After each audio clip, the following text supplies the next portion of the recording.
that food here. Again, thanks for everyone who came out here today. Our events we're looking to host at various venues throughout Falls Creek, so Yaletown. We're looking at hosting at the Toronto at the TD Bank here next month. Beyond that, if you've got a location or a friend or a business partner you think that we could host this event at, feel free to pass it on.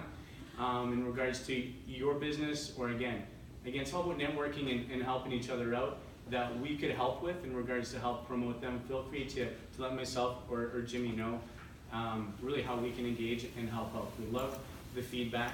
Saying that, feel free to check out our website when you can. Really, we're focused on the neighborhood in regards to what's happening as far as event-wise, summaries in regards to real estate, and as far as new developments. Which takes me to last week. Jimmy and I were at. We've got a couple of clients who are interested in Pinnacle on the Park. So this is the newest development that's coming to Falls Creek. Navio is going to be completing the next year and a half, and now we've got Pinnacle on the Park, which is on the scene.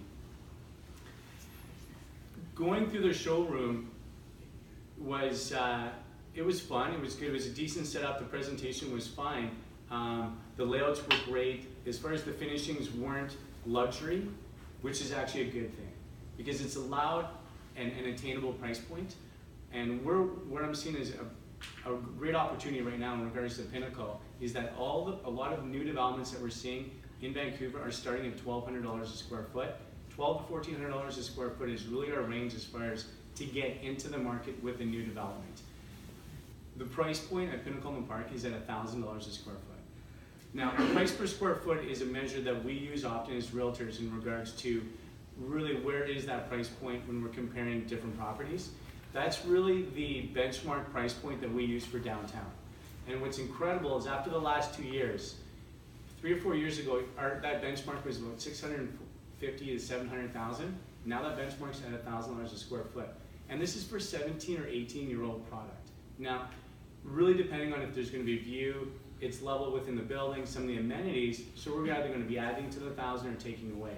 But this is an opportunity that's brand new, and you're buying and basically hedging in the future, and that you're seeing a 20% advantage in regards to price point already. This takes me to, again, now as far as a lot of people haven't had the opportunity to engage into a pre-sale. So some of the advantages of a pre-sale is that you're able to engage into a deal, but it's not going to complete for another 18 months, 2 years, or 3 years down the road.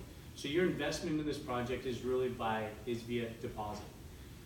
As far as, and again, feel free to take a look at fallsecreek.com. I did a little bit of a summary in regards to what is that deposit schedule. It does vary from developments, but really what you're looking at is sometimes a 10% or $20,000 down payment. Once you engage into the deal, it'll be another 5%, and then usually at about 6 months, 6 to 9 months, it'll be another 5%. So you're looking at about 20% down on what that purchase price is. Now that's really your only investment into this, into the project.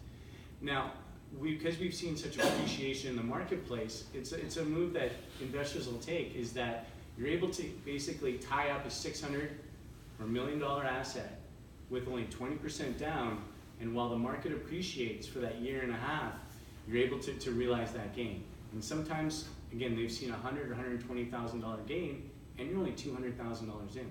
So you're seeing a 50% return, and sometimes those numbers can be even bigger.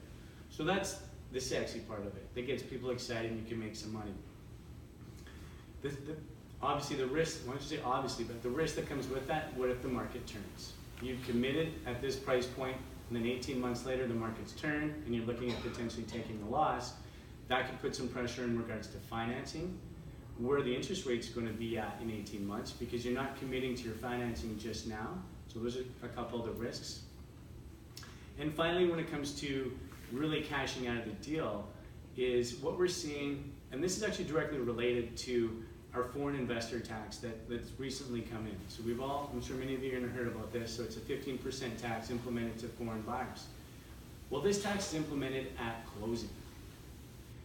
And we're still seeing a lot of demand in regards to these pre-sales, because the strategy with a lot of these investors is that they're getting in with their cash, letting it appreciate, and then come 60, 90 days before closing is that they'll look to assign that deal, which basically sell the contract at the current market rates. So the rules for that, again, change. There can be a penalty of sometimes 1 or 2% of what that purchase price is that you'll pay to the developer. Sometimes they won't even allow assignments. So these are details that you'll go over with your investment realtor to make sure that it fits the model for you. But I just want to give a little background in regards to what is a pre-sale, some of the benefits, some of the risks that come with it, and obviously a pretty great opportunity that we have right here in the neighborhood. My mouth is dry now, so... So are you finding that foreign buyers are buying into that then, so they're pulling out when they can, before they're actually having to pay that 15% tax? Absolutely. So when you talk about... that they've got now then? Absolutely, yeah. So that has to be abolished at some point? Yeah, so the provincial government, actually Dave might be able to speak to this at all. I know there was some discussion with the government either forcing a completion or not. I know there's been discussions trying to suppress that loophole, if you will. Yeah, well, they introduced an assignment clause last year. So, yeah, because people were just speculatively picking up properties and then even prior to completion, selling it for a lift, some $40,000, $60,000. So it has to now be disclosed to the seller, the original seller, if the property is being assigned, and that lift can be actually, given to the seller. So, but nothing so far has been inked as to forcing somebody, the original buyer, to complete, because you just have to disclose it at this point. So, but there has been talk as far as tightening that up for sure. Yeah. And what David was referring to there in regards to getting approval from the seller was with the shadow flipping that we heard in regards to someone being able to get into a detached home, say at $500,000 or $600,000 under market value. And then that deal was able to get flipped and flipped and flipped prior to completion or assigned at various levels. So I might be getting at a whole nother level of real estate. So is that not allowed anymore? Because that's what was happening. It's still allowed, but you must disclose to that seller what your intentions are to do. So once that seller realizes, by you engaging at this price point, you intend to assign this at a lift, and that's our term for the game, a lift on price, at least you know what's happening. And then you have the choice. There's also within those clauses that state, yes, I'm going to assign it, but we're going to share the profits. So at the end of the day, this was a measure that was taken to protect the general public from selling their assets at an undervalue, which is a whole nother ballgame, which I can get into conversation now. We need to protect these millionaires who've made great real estate decisions their whole life. And now that they've made a bad decision, we need to protect them. I mean, a lot of energies could have been focused in a lot of different areas, but assignments have always been legal. There's nothing wrong with that. Assignments really have a role that, for example, if you engage in a deal and things change, you can't close, or a family member, or whatever happens, you have the ability to basically transfer that deal over at face value or even take a loss. So enough real estate for now.